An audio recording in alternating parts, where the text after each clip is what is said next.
Top 5 frases que toda pessoa que se diz isenta politicamente fala, que parecem verdade, mas não passam de uma grande besteira. Número 1. Ultimamente as pessoas estão muito extremas quando se fala de política. Eu já ouvi muito essa frase, para mim não faz o menor sentido. Porque quando você olha para o mundo prático, você percebe que foi mais o advento da internet que tornou muito caótico. Eu acho que quando a internet surgiu, quando os blogs surgiram, começou a brilhar nos olhos das pessoas a ideia de dar opinião. Elas passaram a dar opinião sobre tudo, muito mais do que antes. Aí você vê, por exemplo, quando tem essas tretas de internet, teve aquela treta do Will Smith com o Chris Rock. Para mim, cada um teve um pouco de erro, um pouco de acerto. E tá tudo bem não dar minha opinião, mas todo mundo teve que dar a sua opinião naquele caso ali e vários outros casos. E eu acho que há muito tempo no Brasil, muita gente já tinha, né, ideias políticas, só que não se falava tanto. Eu acho que isso deu mais voz àquele de seu tiozão lá que se vê no churrasco de família, que você via os seus tios, seus pais lá conversando sobre política, você achava chato e não se aproximava. E aí quando a internet surgiu, esses caras começaram a falar mais na internet.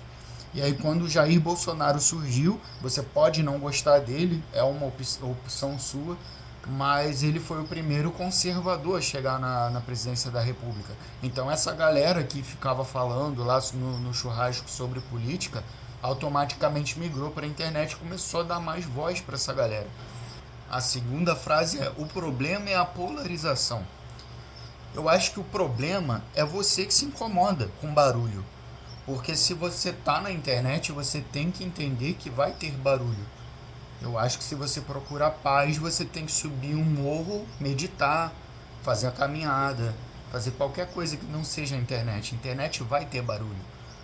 As pessoas estão se comportando como adolescentes, como crianças que se incomodam com assuntos que elas não estão interessadas. A internet ela vai te entregar mais, o algoritmo vai te entregar mais daquilo que você consumir, daquilo que tua atenção tiver virada.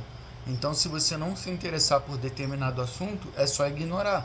Continua vendo tuas dancinhas do TikTok que vai chegar mais essas porcarias para você. Agora, quando tem adultos na sala, aí sim, pode falar sobre política, pode falar sobre assuntos mais sérios. Coisas que naturalmente vão incomodar quem está no comodismo, quem está querendo viver uma vida média, mediana, quem não tem muitas ambições na vida. Mas política, queira você ou não, vai afetar a sua vida. E tem gente que já entendeu isso, e tem gente que não. Eu acho que o grande problema está nas massas não terem acordado ainda para a situação grave que está o Brasil, principalmente culturalmente. A gente vive num dos regimes mais burocráticos do mundo, uma república presidencialista, onde quem manda é todo mundo, menos o povo. O povo não decide quase nada e as pessoas ainda continuam disseminando essa narrativa de que a gente vive numa democracia. A terceira frase é uma clássica, você já deve ter ouvido: não tenho político de estimação. A verdade é que as pessoas querem disfarçar um fato, elas não entendem do que elas estão falando. O brasileiro médio, ele vive num ciclo de mediocridade onde ele precisa encontrar um culpado. Na nossa cultura, a gente sabe muito mais reclamar, achar um culpado, reclamar de Deus e do mundo, e muito menos reconhecer quem faz algo por nós. A gente está muito mais acostumado a ser o reclamão do que o ser o cara grato, por coisas simples. Eu vejo que eu, naturalmente, pela minha criação, eu tenho o hábito de agradecer qualquer coisa. Eu passo no mercado, no caixa, e na hora de pagar eu agradeço ao caixa. Ele está fazendo aquilo ali porque é o trabalho dele. Eu não teria nem a obrigação de ser grato, mas é algo da minha natureza, é algo da minha criação. E as pessoas já se espantam pela minha postura, porque isso não é cultural do brasileiro. Se você for nos povos orientais, eles têm muito mais como cultura a gratidão, sabe? Essa questão de hierarquia, essa questão de ser grato e de ter um mestre como referência, geralmente alguém mais velho, que é um símbolo de sabedoria. Então, assim, eu acho que isso falta muito ainda no Ocidente. E aí, trazendo para a política, é a mesma coisa. A gente acha que o político está lá e ele tem que trabalhar para nós. De certa forma, na prática, está certo, porque ele ganha um salário para isso, e um salário muito mais digno do que um trabalhador médio. Agora, a grande questão está em entender o papel de cada político, que a maioria do brasileiro não sabe nem o que faz um senador, um deputado, o que faz um vereador. A maioria não está nem aí para isso. Só está ainda presa nesses círculos de promessa eleitoral, de quem vai dar alguma coisa, quem não vai tirar alguma coisa. A Margaret Thatcher, ela falava uma frase que eu sempre levo para mim, que eu acho legal, que ela falava assim: não há nada que o governo possa te dar que ele já tenha tirado de você. Quando você entende isso, a sua mentalidade muda em relação à política. A próxima frase é uma clássica também, tem que cobrar o político. Geralmente vem acompanhada da anterior, né? O problema é que as pessoas cobram o político sem saber cobrar o político. É como se você fosse reclamar com a companhia de luz porque não tiraram lixo do teu portão. A grande maioria está perdida a esse ponto. As pessoas reclamam umas com as outras, mas ninguém sabe o papel real de cada um nessa história. Olha, sendo bem honesto com vocês, eu me considero pouco entendedor de política, mas eu já entendo mais do que a média. E eu falo isso tanto pessoas de direita quanto esquerda, tá? Mas amigos meus conhecidos, eu sou de direita e eu tenho amigos conhecidos de direita também. E a galera, tem muita gente que não entende um básico, sabe? Não entende algo que está na Constituição, por exemplo. Nas leis que regem o seu país, nas leis que definem o papel de cada um numa democracia. E a última frase, não menos importante, essa também é clássica, é: não sou de direita nem de esquerda. Vocês já devem ter ouvido essa, né?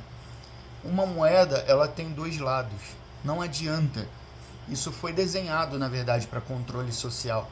Eu sou de direita e eu falo que eu sou de direita porque existe uma esquerda. Não é diferente disso, porque as pessoas olham, principalmente a nível Brasil, a longo prazo, a história do Brasil sempre foi polarizada, né? E a verdade é que o Centrão sempre mandou em tudo, ponto. E aí, se você pergunta para uma pessoa que tem posicionamento mais de centro, qual político que representa ela, a maioria diz que não sabe, ninguém representa. Então, na verdade, esse cara não é de centro. A verdade é que essa ideia de polarização direita e esquerda surgiu lá na Revolução Francesa. Isso já foi falado algumas vezes aqui na internet, mas pouca gente dimensionou isso ao nível do que aconteceu no Brasil. O chamado Teatro das Tesouras sempre brincou com as massas com essa questão de dividir direita e esquerda. E ao longo prazo a gente viu muitas eleições para presidente muito polarizadas. Você vê a época da Dilma e Aécio, né? Agora, mais recente, teve Bolsonaro e Haddad, aí depois Bolsonaro e Lula.